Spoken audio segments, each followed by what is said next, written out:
What's going on, everyone? It's Waiver Wire Queen. Tonight we are going to do a super PPR mock draft, and this is for obviously a super PPR. And what I mean by that, we are a PPR league, and it's a redraft league, and you get 1 point per reception. However, we are given an additional half a point as well for the running back, tight end, and wide receiver position. And this is for a sponsored league. Shout out to Nick G and 1373 Studios. If you are a recording artist and you are in Dallas, check him out. If you do podcasts, holla at him. He's going to get you right. All right, y'all. So we are going to jump into this mock draft. And I got my boy Hove 800, aka Dave, helping Waiver Wire Queen out with this mock draft. We are drafting at our positions. We already know the order of the draft. So I'm 11. He's gonna be in his slot. He is picking 9th. So we are in our positions and we're using the sleeper app. All right, y'all. So let's pull up the screen so we can jump right on into this mock draft. And so I can try out a different strategy. I have been trying several different strategies to prepare for this mock because I've noticed that all the running backs are going quickly in this draft. And I get nervous when I start seeing certain running backs on the board and I haven't gotten the number of running backs I prefer to have on my team. I get extra, I get real nervous out here. But anyways, enough of all of that. Let's jump right into this mock draft. And then y'all can grade me and Dave's teams to see who had the better draft. I always do, I always represent. Let's go, guys. Let's jump right into it. Here we go. We are drafting. And as you can see, running back. And then along these lines, it ends up being wide receivers. But I'm already stressed because I don't have the opportunity to get the top 5 running backs. And I'll say this, historically, I get bad draft picks. I never get a good pick. I don't like picking 11. I wouldn't mind 12 because then I can go back to back. 11th, I got to worry about what the hell the person after me is doing. I prefer to be a little further up, but I guess everyone does. But here we go with the 11th pick. I sound like I'm announcing a draft pick. Yeah. Let's see. What am I going to try here? So this mock, I'm gonna do something a bit different. And Dave, he's done something different. He has been doing Travis Kelce in every mock draft. For this mock, I'm gonna do something different and scare him because I am going to. This is a scare Dave mock. I'm gonna come out right off the top and just. I don't want to use the F word, but I'm gonna mess his whole mock up because I know he's targeting Josh Allen, but my goal was to pair a top tier wide receiver with a quarterback. I already knew that if I would have took Diggs, Allen was not going to be there. Dave was going to either take him, or by the time it got back around to me, I wouldn't have been able to get Allen. I am not stressing because I can still see that there are going to be some solid, hopefully half decent running backs still on the board. And now the goal is I'm looking for someone who can give me some type of good value here. And so I'm looking at my running backs and my wide receivers. I really need to first see what this individual is doing. This is the computer. They went with Kelce and Aaron Jones, so I can see them going wide receiver. So what I'm going to do here is I'm going to go and draft Evans. I'm bringing me another, and exactly what I did, what they did, wide receiver. I knew, and they was going to go running back, and I'm going to get David Montgomery, who I really love this year, and just fantasy. I don't feel like he's a strong PPR running back, but damn it, I'm gonna secure a lot. I'm gonna go wide receiver heavy in this draft. I need to get it together. Another thing about this league is we're starting 2 tight ends, so we're starting 3 wide receivers and 2 tight ends in this league, and so that is something to kind of look at. You know, we're getting there with this draft. So Saquon in this so far in this mock is he's going fourth. I've seen him go later in mocks and even in drafts that I've been a part of. He's gonna be solid this year, but early on I had some higher expectations for him. But since the Giants are gonna take a more conservative approach with him, I'm kind of falling back a little bit. I was predicting between 1,200 and 1,300 rushing yards this year. So I'm gonna kind of come a little bit down to earth, and I'm gonna say more on the lines between 600 and 800 yards. So somewhere in there, probably in the middle, because I feel like they're gonna take the slower approach with him, just to ensure that he is healthy for the upcoming season. Because let's face it, he's struggling. Well, he's not struggling, but he's obviously had injuries over the last 2 years, which has caused the Giants offense to struggle. I would say if you're in dynasty leagues, I would get his backup. And even if you are in a redraft, you can maybe bring his backup in late just to see if, hey, if Saquon is not going to start the season, you got his backup who will be the starter until he's ready. But I wouldn't invest a high pick in him at all. But however, if I'm in a dynasty league, I would definitely handcuff Saquon and Booker, because we don't know what's going to happen. Like I had Saquon and I had Goldman last year, and that kind of helped when Saquon got hurt. You just never know what's going to happen, and so you just got to be prepared. You got to be prepared, and I was prepared. I had his backup, so that helped my team out tremendously. And we're gonna see. We're having high hopes for the Giants, as you can see. Look at that, Giants fan here. So we have high hopes, and I would love to see Saquon back at that 1,000+ yards per season. I would love to see him back there, because when healthy, he is arguably one of the top running backs in the NFL, and definitely the top running back in the NFC East. Let's talk about Ezekiel Elliott's fantasy value. Obviously, his performance last year was horrible. So anything he does this year, he get on a daggone field and do a 2-step, and that's gonna be better than last year. He's gonna have to cut down on those fumbles, because if he come out there and he fumble that ball, they're gonna put his butt right on the bench, and Pollard's gonna be in there. I've had crazy Cowboy fans say that Pollard is a better running back than Ezekiel Elliott. I don't know what they've been drinking or whatever the hell it may be, but he is not a better running back than Ezekiel Elliott. They are going to get him more involved, because I'm thinking they don't want to run Elliott in the ground. Elliott is going to be solid this year. He's not going to be that old Elliott where he's just top 3. He's not going to be that guy anymore. I don't feel like it. I know he's not going to be that guy anymore. So if that's the guy you're looking for, then you need to look somewhere else. But he still has value. Okay. I've had people say he's going to be a scrub this year. No, he's not. No, he's not. Having Dak back and a healthy offensive line and better play from the offensive line is going to help Zeke, as long as he holds the ball. Because if he's fumbling the ball, he won't get to reap the benefits of having Dak back and a healthy offensive line.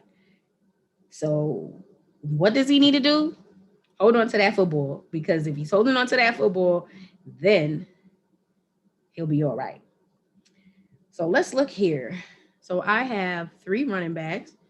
So I'm going to bring in Hines. That's another good PPR running back. He's obviously got a lot of running backs. I don't feel like they have Marlon Mack ahead of him, but however, there's a lot of running backs out there. But Taylor is the guy. It's his backfield. He's the lead back. I don't really know what they're gonna do with Marlon Mack, and then Hines. He's gonna be your third down guy. However, Jonathan Taylor is the guy. Okay, there's some injuries out there on the Colts that will hurt some of those guys' value. So let's talk about that. Let's talk about Carson Wentz. He had foot surgery, which was the right thing to do. They're saying now that he's going to be back sooner than what they projected, which means they're going to try to rush him back because they don't want to invest in bringing in another quarterback for a short period of time. And they've looked at the roster and realized Eason is not going to be the guy, and Hudlin held to the no. So they're going to kind of rush him back. Hopefully he's ready to go. He's injury prone, let's face it. If he can come back healthy, I feel like he is going to have a comeback year. He will be a candidate for a comeback player of the year because, hell, after last season with the Eagles, all you can do is go move up in the right direction. I mean, sacked over 50 times, benched for a rookie. It was a horrible year. He lost his confidence, and that happens with all of us in various things. It could be your own job because this is his job, so you can lose your confidence too. So I feel like he's going to come back. He's with his coach. You got a solid offensive line, and we'll talk a little bit about that. You have offensive weapons. You have the running back, and you don't just have Taylor. You got Hines, and then you can sprinkle Mack in there, and then you got tight ends. You got Doyle, Granson, who can be considered a deep sleeper and possibly someone for the future. And when I mean deep sleeper, I mean for dynasty leagues only. Redraft, you don't look at him for redrafts. And then you look at Michael Pittman, T.Y., Campbell. So they got Pascal, who had a great year last year, but when I look at them, I'm looking at guys like Pittman. Pittman's the guy I'm looking at, and the guy that I'm like, yeah, this is the guy who is going to take us to the next level. Okay, he's that guy at wide receiver. He's the guy they drafted for the future. So let's see if he could take it to the next level. And I mean, when I mean by that, I mean in wide receiver play. I don't mean take it to the next level like he's about to come out here and be top 5, because that's just unrealistic expectations. But when you look at this wide receiver group, it's better than what Wentz had last year in Philly. So with those guys, the tight ends, the running backs should be solid. Now, their their not their wide receiver, their offensive lineman, he got hurt, and this is arguably their best offensive lineman.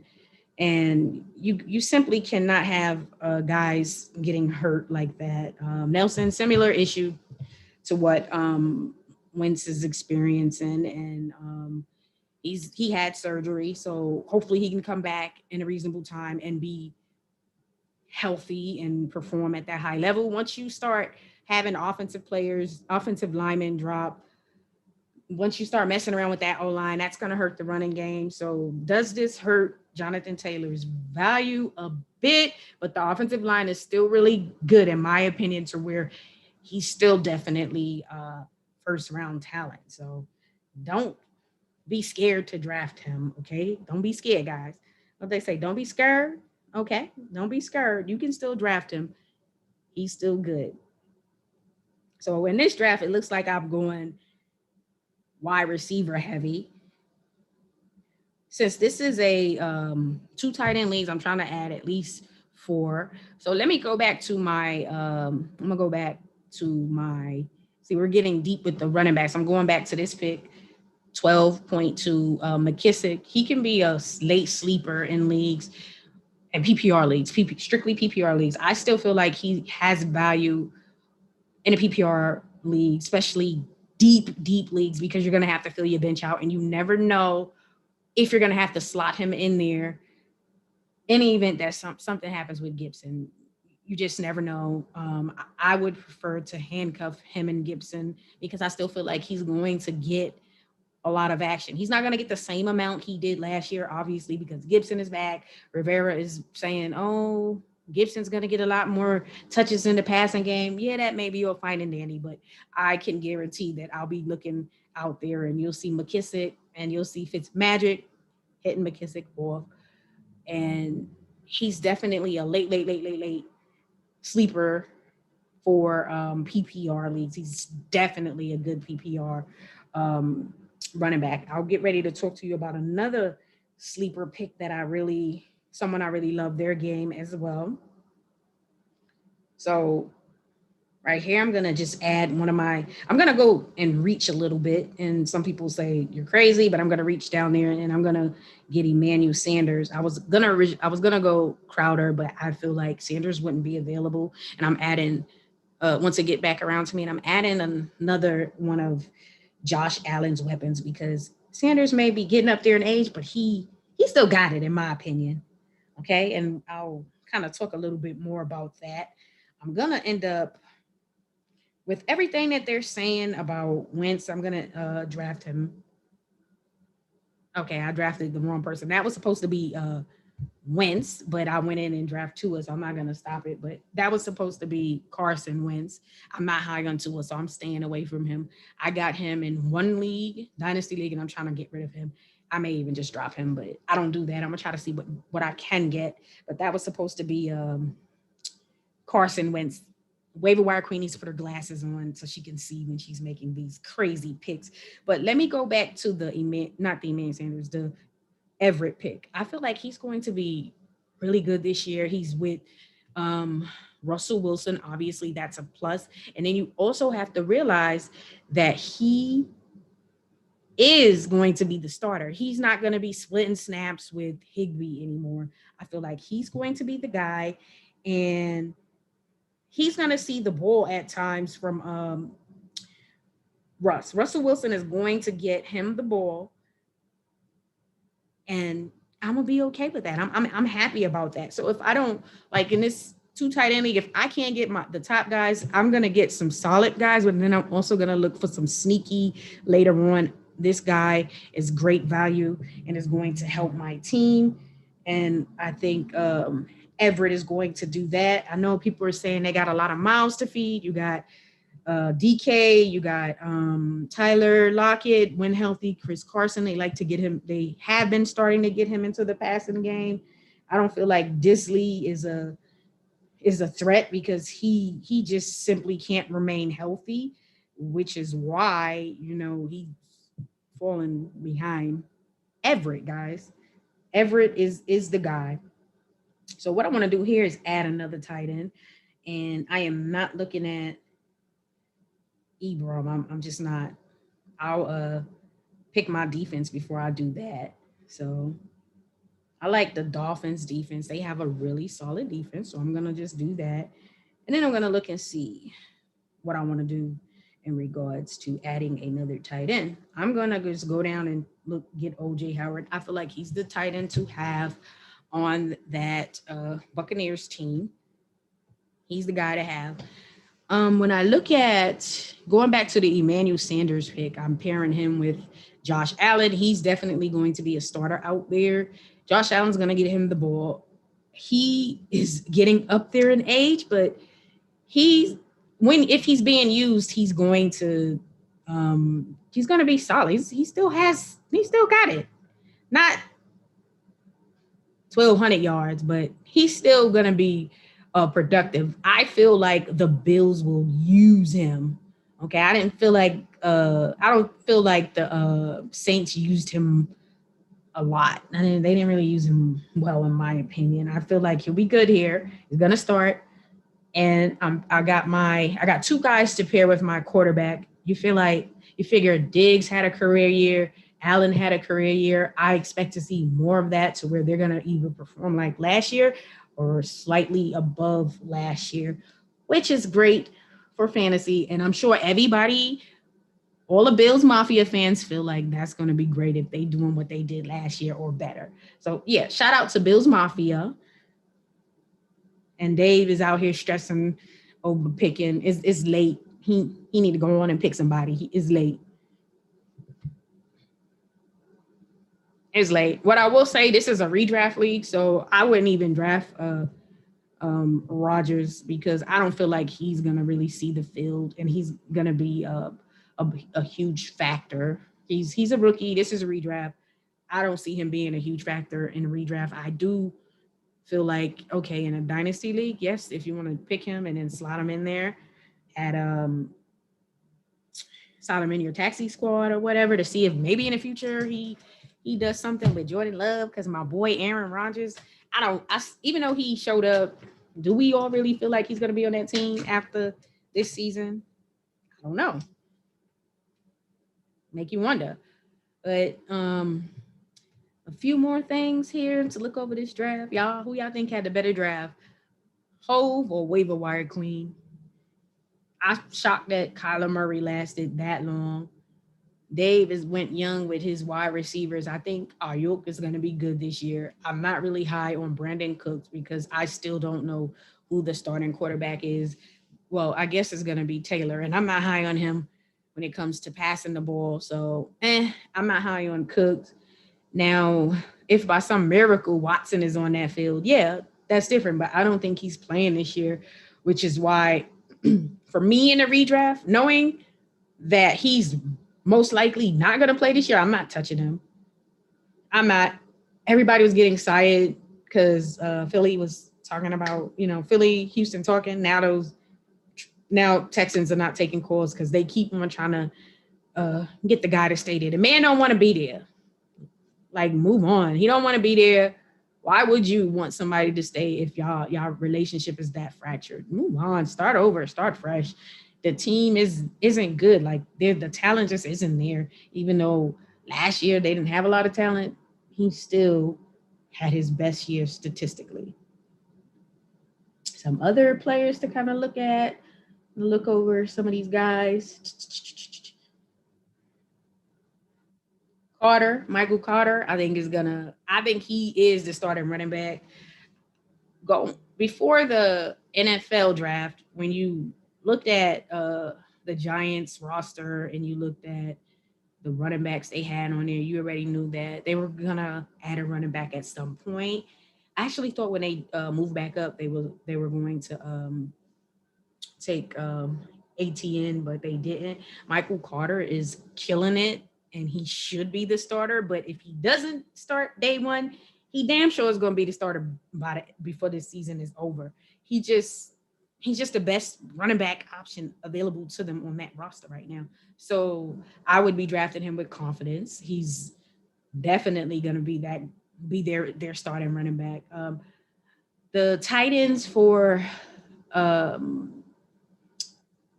Patriots, Henry and Smith, was very weird seeing both of them sign there.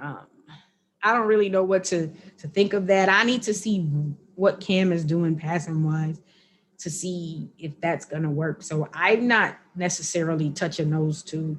So I feel like signing there, both of their value went down, in my opinion. So it is what it is. You take that. I'm down on both of them. So I look at other tight ends and I'm looking to pick them before I even consider looking at them. I think Irv Smith Jr. obviously is going to have a breakout season anyways. He wasn't full-time. He hasn't been a full-time starter, but this is going to be his first official year as a full-time starter. He's going to get the ball, and he's a nice add at tight end, especially in dynasty leagues. Start your team out with a young tight end if you can't get any of these top guys, which are hard to get because you're going to have to take a chance on them early, and some people are not willing to do that. So you settle for other guys like Logan Thomas. That's a good option. Irv Smith, I think he's going to be a good option. I wouldn't be getting Gronk here, but hey, you do what you do. I was high on Gesicki last year. He underperformed. He did well with Fitzmagic in there. Didn't do so well with Tua, so that should tell you something. Dallas Goedert, we got to see what happens with Zach Ertz. He's supposed to be on that roster. I'm ready for week 1. I still feel like it's Goddard's job, but Zach Ertz is in the mix now. Evan Ingram, he's underachieved since he's been a Giant, so he's not gonna over. He's underwhelming pretty much, but he still ended up with I think he had like 600 yards. He had like 600 yards last year, so that's still not bad when you have. Let me get the exact number. When you have poor quarterback play and you are dropping the ball and you're not playing that great, that's still decent. But let me get the exact number for you. Yeah, 654. So that's still not bad considering everything that went on. So I still see him doing in that same. He'll get in that same area. He has 654 yards. So he'll probably be in that same range. Who else here I really just like? With Tennessee, obviously, they let Smith go. They're going with Ferkshire. He has some nice later round value, in my opinion. They're still a run first team, even though they've added Julio. They're gonna be like what they were last year. We didn't expect Tannehill to come out the gates like he did. So what last year, it's pretty much the same. They're gonna do the same as far as what they did in the passing game, and it's still Derrick Henry's. It's Derrick Henry's field, damn it, and that's it. Kenyon Drake, I'm not high on him. It's Jacobs' backfield. So my thing is, he was the starter on the Cardinals. They didn't look to bring him back. Chase Edmonds, great running back for PPR leagues. He's an excellent running back for PPR leagues. He was really good last year, and you got to realize he wasn't the starter, but he was really, really good in PPR. So is Connor going to take his job? Hell to the no. He's not taking his job. So if you're looking at Connor to take his job, no. Connor had a starting job somewhere. They didn't want to bring him back. So that should tell you all you need to know. It's Edmonds' job. That's what I'm going to say about that, y'all. It's Edmonds' job. It's Edmonds' J.O. So understand that. I had a lot of people mention that Mark Andrews should no longer be in my top 5. He's going to remain in my top 5. He is definitely Jackson's guy. He's still his favorite target. I don't care who they bring in and who they try to talk up. If Lamar Jackson's passing the ball, the first person he's looking at is Andrews. So we got to realize last year, Andrew, he missed some time with injury. He's going to be fine this year. If he can remain healthy, he is still Jackson's favorite target. I know they added Bateman. We'll see what he does, but I don't feel like anybody's going to be his favorite target over Andrews. So disappointing season, Godwin. I'm kind of trying to trade him in my league that I have him in. I'm trying to move on from him. And I'm staying away. Anybody else throw out there? Okay. With Watson, like I said, dynasty leagues, I would still take a chance on him. Like I've been taking a chance on him, and I normally have picked him up in the 8th or the 9th round because everyone is scared to touch him. Understandably, why they are. We understand why. I don't feel like he's going to play this year. So like I said earlier, redraft, I'm not touching him.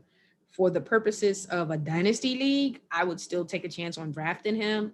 And when you do, you got to realize that he's not going to be your guy. So you will have to have a plan B, which is going to be your plan A. So like in this mock, they drafted Lamar Jackson and they drafted Watson.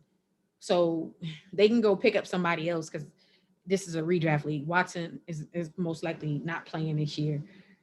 So I'm not looking at it like, okay, he's going to play, blah, blah, blah, blah. If he plays, I'll be super shocked. So dynasty, I would still draft him just to see what happens because you figure if you can get Watson in like the 8th or the 9th round, because that's where I've been drafting him at, and he come back, that's a steal that late. Okay, that is a steal. I have people trying to trade some trying to come to me with their trade offers for him. Early on, it was terrible trades, but now people have been stepping those trades up. I want to keep him. I invested in him. I'm like, well, why y'all didn't pick him up? So he's on my bench, obviously. So it is what it is. Connor, I'm not high on. Mostert, I'm not high on. Jimmy G, I'm not high on. I would love to see somebody get in there and take that Jimmy G spot this season, and I have to wait until next year. Guess we're gonna have to see about that. But another player I'm not high on. Like I said, I'm not high on Tua, so I'm just not. I don't trust him at all. I just simply don't. I want to be wrong about him, but I just don't. I don't have the confidence in what he can do out there. But we'll just have to see. I want him to prove me wrong. Anyways, y'all hit that subscribe button and follow Waiver Wire Queen for more on fantasy sports so I can get you right for the 2021 season. You're trying to win your league, you are in the right place.